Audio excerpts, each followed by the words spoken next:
In the small, sunlit town of Nairobi, where matatus roared and roasted maize perfumed the evening air, lived a young man named Daniel Kanaya. Daniel Kanaya was energetic, ambitious, and completely careless about his health.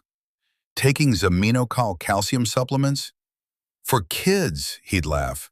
Vegetables? Rabbit food. He survived on chips, cakes, a lot of sugar, omega-6, energy drinks, alcohol, soda, and street snacks. One Saturday afternoon, while working in the studio, he felt a sharp cramp shoot through his leg. He winced and nearly stumbled. He slipped on the floor and found himself on the floor. He could not remember the last time he had fallen. That's when he heard a calm voice behind him. Leg cramps can sometimes be a sign your body is missing something important. He turned and saw a girl about his age, holding a notebook and a bottle of yogurt, some supplements. She had bright, confident eyes.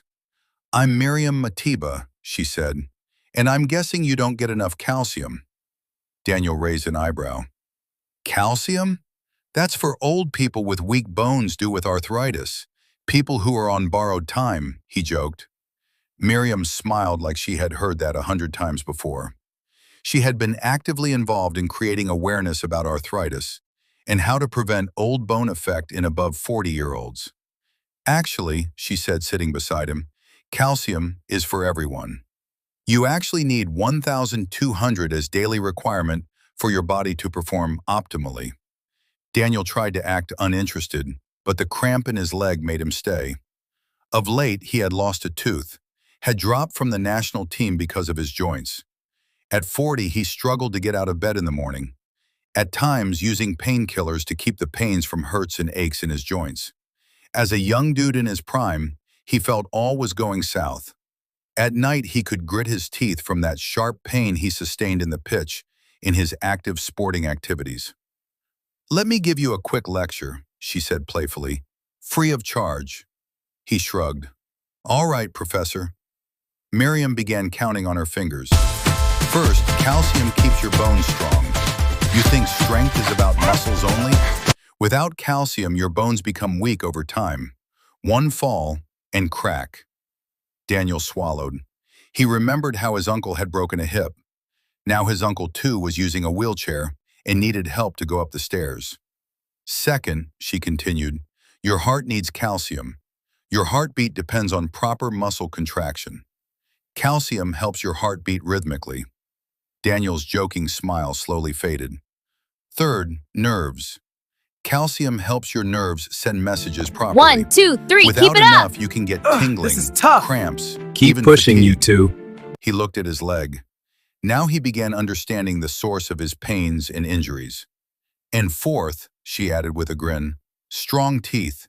You don't want to lose your smile before you're 30. Daniel laughed. She wasn't done. "Calcium also helps with blood clotting. If you get injured, your body uses calcium to help stop bleeding.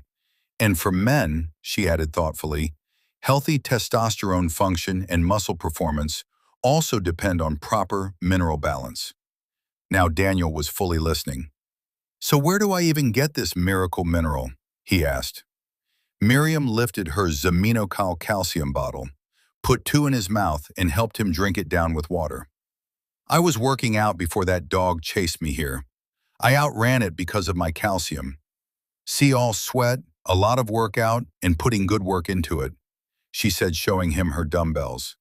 "Green vegetables like sukuma wiki, small fish like omena, even fortified foods." Daniel shook his head slowly. "I thought calcium was just about bones." "Most people do," she said gently, "but your body is like a construction site. If you don't supply cement, the building weakens." A silence fell between them. An attractive woman had met the dude he liked. All they did was laugh. For more of Daniel and Miriam, text their names in the comments section. What happened next? Write it in the comments section.